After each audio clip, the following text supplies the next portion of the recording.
5월 21일 목요일 오늘 주시는 말씀은 열왕기상 5장 13절부터 18절까지 말씀입니다. 구약성경 518쪽 열왕기상 5장 13절부터 18절까지 말씀입니다. 함께 봉독합니다. 이에 솔로몬 왕이 온 이스라엘 가운데서 역군을 불러일으키니 그 역군의 수가 3만 명이라. 솔로몬이 그들을 한 달에 10,000명씩 번갈아 레바논으로 보내매 그들이 한 달은 레바논에 있고 두 달은 집에 있으며 아도니람은 감독이 되었고, 솔로몬에게 또 짐꾼이 7만 명이요 산에서 돌을 뜨는 자가 8만 명이며 이외에 그 사역을 감독하는 관리가 3,300명이라. 그들이 일하는 백성을 거느렸더라. 이에 왕이 명령을 내려 크고 귀한 돌을 떠다가 다듬어서 성전의 기초석으로 놓게 하매 솔로몬의 건축자와 히람의 건축자와 그발 사람이 그 돌을 다듬고 성전을 건축하기 위하여 제목과 돌들을 갖추니라. 아멘. 이 말씀 하나님 말씀입니다. 오늘 하루의 삶도 좋으신 하나님과 동행하심으로 승리하는 복 있는 삶이 되기를 주님의 이름으로 축원합니다. 본문은 본격적인 성전 건축에 착수하기 위한 솔로몬의 역군을 소집하는 모습, 그리고 이제 성전 건축이 준비가 완료되는 그러한 이야기를 다루고 있습니다. 여기서 이 역군이라고 번역된 말은 그 징집된 노동자, 이제 이런 뜻을 가지고 있어요. 또 부역군, 이런 뜻을 가지고 있습니다. 성전 건축을 위해서 솔로몬의 명령으로 징집된 이스라엘 그 자국민을 의미하는 거예요. 온 이스라엘 가운데서 역군을 불러일으키니 그 역군의 수가 3만 명이다. 그러니까 이스라엘 사람들 가운데에 성전 건축하는 데에 쓰임 받을 사람 3만 명을 이제 뽑은 거죠.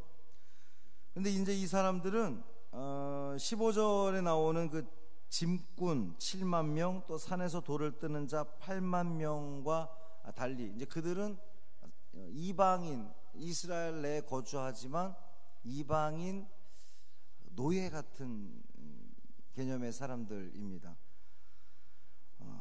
아도니람의 지휘 아래 레바논과 이스라엘을 오가면서 이제 그 벌목하는 그 관계된 일들을 감당했던 사람들이죠. 솔로몬이 성전 건축과 왕궁 건축을 위해서 이스라엘 내에 거주하던 이방인 노예들을 부역시키고 뿐만 아니라 이스라엘 자국민들도 징집해서 함께 그 일을 같이 하도록 그렇게 하고 있습니다. 이것은 그 솔로몬이 상당히 그 지혜로운 결정이었는데요. 저는 이제 두 가지 효과가 있다고 봅니다. 이 성전 건축하는 데 있어서 만약에 이방인들 노예들만을 가지고 이 성전을 건축한다면 노예들이 뭐 이제 노예로서의 당연한 그런 생각이 들기도 하겠지만, 자국민이 같이, 이스라엘 사람들이 같이 성전 건축을 하면 우리도 뭔가 대단한 일에 지금 쓰임 받고 있구나 라고 하는 그러한 그 마음을 불러일으킬 수가 있고, 또 하나는 이 자국민들로 하여금 이 성전 건축이 이방인 노예들만 건축하는 거면 이거는 뭔가 좀 하찮은 사람들이 하는 일들 이렇게 여겨질 법한데, 자국민들도 같이 3만 명을 뽑아서 일함으로 인해서 이것이 중요한 것임을 이 자국민들에게 깨닫게 하는 그 효과가 있다고 저는 봐요. 뿐만 아니라 이렇게 이스라엘 자국민과 이 노예들을 함께 일하게 한 것은 하나님의 성전 건축이라고 하는 것이 그냥 아무런 마음도 없이, 우리가 생각할 때도 그렇잖아요. 이방인 노예들로서만 성전을 건축하게 한다면 건물은 뭐 이렇게 어떻게 올라갈지 모르지만 아무래도 이스라엘 사람들은 이것이 하나님의 성전이다라고 하는 생각을 가지고 성전 건축할 때에 돌 하나 쌓을 때도 기도하는 마음으로 내가 이게 여러분 그렇지 않겠어요? 만약에 우리가 이제 새 성전을 건축합니다. 그래서 우리가 이 임금을 주고 노동자들을 이 밖에서 노동자들을 데려다가 성전을 건축하면 잘 올라가겠죠. 그런데 주일 오후만큼은 혹시 이제 토요일 같은 경우에 우리 성도들이 나와서 같이 돌 하나도 같이 쌓읍시다 이러면 우리 성도들 그냥 아무 생각 없이 왜 힘들게 이런 일 시켜 이런 생각이 들겠습니까? 저는 안 그럴 것 같거든요. 제가 어린 시절에 교회 건축하는 것을 이제 저희 선친께서, 그리고 또 저도 벽돌 학생 시절이어서 벽돌 몇 장 날라본 적이 있어요. 근데 교인들이 굉장히 기쁨으로 은혜 가운데 그 일들을 합니다. 벽돌도 지고 이제 막 이랬는데 아무것도 아닌 일 같지만 나도 이 하나님 성전 건축하는 것에 있어서 조금이라도 일조를 한다라고 하는 생각이 드니까 굉장히 은혜롭게 지어지는 거예요. 지금 솔로몬이 그만큼 지혜를 발휘해서 그 이방인 노동자들 뿐만 아니라 자국민들까지 같이 그 일을 감당하게 한 거죠. 그런데 이제 문제는 이제 본문에 나오지 않지만 정작 이 시작은 그렇게 했는데 본격적으로 성전이 막 건축될 때는 자국민들은 뺐어요. 그냥 이방인 노동자들로만 이 성전이 건축되게 됩니다.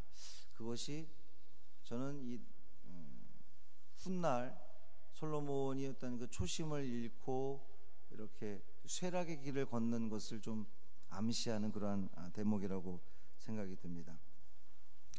어쨌든 솔로몬이 이제 그렇게 운용을 하는데 3만 명의 이 자국민을 운용하는 방법이 한 달에 10,000명씩 번갈아 레바논으로 보내서 한 달은 레바논에 있고, 그리고 이제 3만 명을 뽑았잖아요. 그러니까 10,000명을 레바논에 보내고 20,000명은 자기 집에 거주하게 합니다. 그리고 한 달 있다가 들어오면 또 10,000명이 레바논 가서 또 한 달을 일합니다. 이렇게 한 것도 굉장히 지혜로운 일인 거예요. 성전 건축에만 오로지 레바논의 외국 타지에 나가서 벌목하는 것에만 집중하면 자기 가정은 누가 돌보겠어요? 그러니까 한 달은 가서 일하게 하고 2달 동안은 자기 가정을 돌보게 하는 그런 지혜를 발휘합니다. 짐꾼이 7만 명, 산에서 돌을 뜨는 자 8만 명. 먼저도 언급했지만 이 사람들은 이스라엘 내에 거주하는 이방인 노동자들, 이제 노예 같은 그러한 사람들입니다. 사역을 감독하는 관리가 3,300명, 그들이 일하는 백성들을 거느렸다 그랬어요. 상당히 체계가 잘 잡혀 있는 그러한 이 성전 건축의 이 과정들을 볼 수가 있습니다. 그렇게 역군과 관리들을 조직하고 드디어 이제 왕이 명령을 내립니다. 크고 귀한 돌을 떠다가 다듬어서 성전의 기초석으로 삼게 합니다. 크고 귀한 다듬어진 돌을 성전의 기초석으로 삼게 해요. 이게 조건입니다. 성전의 기초석의 조건. 크고 귀하고 다듬어진 돌. 일단 첫 번째가 일단 커야 됩니다. 그렇겠죠. 가장 기초를 이루는 것이, 이게 작은 것 위에 큰 것이 올라가면은 부실하지 않습니까? 그러니까 당연히 밑에는 큼지막한 것이 들어가고 점점점 이렇게 작은 것이 올라가야 되지 않겠어요? 커야 됩니다. 그리고 귀한 돌이어야 됩니다. 왜 그럴까요? 하나님의 성전을 건축하는데 아무 돌이나 길가에 그냥 막 있는 돌멩이 갖다가 할 수는 없는 것 아니겠어요? 그래도 좀 이렇게 귀한 거, 좋은 거 이렇게 가져다가 써야 되지 않겠습니까? 세 번째로 다듬어야 됩니다. 크다고 또 귀하다고 다 좋은 것이 아니라 아무거나 다 갖다 씁니까? 삐뚤빼뚤하고 막 모나고 막 이렇게 뾰족하고 뭐 이런 것 쓸 수 있어요? 아니잖아요. 그걸 다듬어서 잘 이렇게 보기 좋게, 그리고 다른 돌과 잘 융화될 수 있도록 잘 다듬은 돌을 쓰는 거예요. 그리고 이 이제 기초석은 솔로몬의 건축자, 히람의 건축자, 그발 사람이 연합을 해서 이제 이 모든 것들을 다듬습니다. 갖추게 됩니다. 저는 오늘 본문을 통해서 은혜가 되는 것이 성전 건축의 기초가 되는 그 기초석이 어떤 돌이냐 하는 거예요. 이것을 좀 더 이제 은유적으로 해석을 해보면 우리 성광교회의 이 성전의 기초가 되는 사람들이 있어야 되는데 그 기초가 누구냐? 저는 일단 이 새벽 제단을 쌓는 여러분들이라고 저는 그렇게 확신합니다. 왜냐하면 기도의 기초가 없으면 아무것도 안 돼요. 교회는 기도의 기초 위에 쌓아져야 되는 것 아니겠어요? 그런데 이제 여러분들이 이 그 기초석이 되어야 되는데 그러면 어때야 되느냐? 세 가지 이야기를 했잖아요. 크고 귀하고 다듬어져야 됩니다. 일단 커야 됩니다. 여러분이 큰 성도가 되기를 바라는데 그 큰 성도라고 하면 무슨 뭐 많이 가진 부유한 이런 것을 의미하는 것이 아니라 마음이 커야 됩니다. 마음이 넓어야 돼요. 그래서 그 모든 것도 다 이렇게 받아주고 수용해 줄 수 있는 그런 넉넉한 마음을 가진 사람들이 바로 여러분이 되기를 바랍니다. 이 성전의 기초를 이루는 사람. 그다음에 두 번째가 뭐라 그랬죠? 귀한 돌. 어떤 돌이 귀한 돌일까요? 저는 사랑받는 돌이 귀한 돌이라고 그렇게 생각합니다. 여러분들이 사랑받는 이들, 여러분 그렇지 않겠어요? 사랑받지 못한 사람은 조금 까칠합니다. 사랑받지 못한 사람은 좀 이렇게 퉁명스럽습니다. 그래서 여러분들이 여러분의 그 가정에서, 여러분의 삶의 자리에서, 여러분의 일터에서 충분히 사랑받는 사람들이 되기를 간절히 소망합니다. 그런 사람들이 이 기초를 이루는 거예요. 세 번째가 다듬어진 돌입니다. 여러분들이 잘 다듬어진 돌이 될 때에 이 성전의 기초가 되는 기초석이 될 수가 있습니다. 때로는 어떤 사람은 좀 뾰족한 사람이 있기도 하고요, 좀 날카로운 사람이 있기도 하고요, 좀 모난 부분이 있기도 한데 그 모든 것들이 다 이렇게 좀 다듬어지는 거죠. 새벽 제단을 쌓는 것이 그 다듬어지는 과정 아니겠습니까? 사실 우리들 개개인 한 사람 한 사람 우리 다 이렇게 놓고 보면 뾰족하고 좀 모나기도 하고 까칠하기도 하고 다 그런데 이 새벽에 나와서 기도하면서 그거 다듬어지는 것 아니겠어요? 좀 둥글둥글해지는 것 아니겠습니까? 어제는 막 누군가를 만나가지고 해대고 막 대거리 치고 이랬는데 또 새벽 제단에 나와서 기도하면서 회개하면서 아이고 주여, 제가 어저께 또 누군가에게 상처를 줬군요, 주님 용서해 주세요 라고 기도하면서 우리의 그 모났던 부분들이 다듬어지는 것 아니겠습니까? 말씀으로 다듬어지고 성령으로 다듬어지고. 그래서 여러분들이 이 성전의 기초석이 되기를 주님의 이름으로 축원합니다.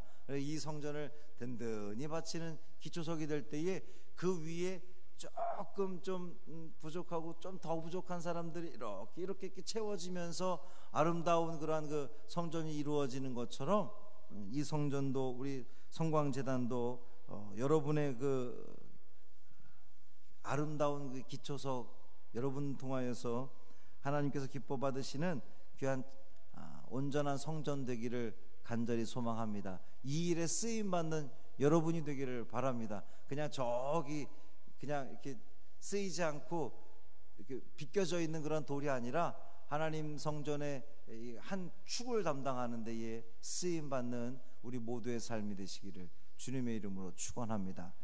할렐루야. 살아계신 아버지 하나님 고맙습니다. 이 새벽에도 우리를 깨워주시고 주의 성전에 나와 또 영상으로 하나님께 찬양하고 또 기도하고 말씀 가운데 은혜 받게 하시니 고맙습니다. 주님, 우리가 성전의 기초석 되기를 원합니다.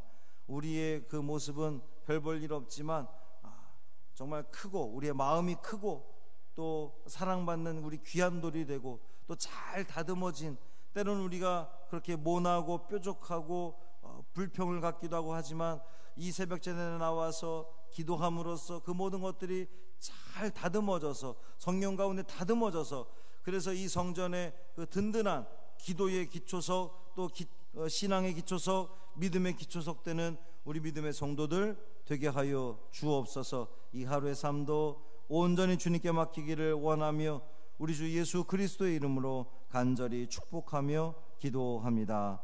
아멘. 하늘에 계신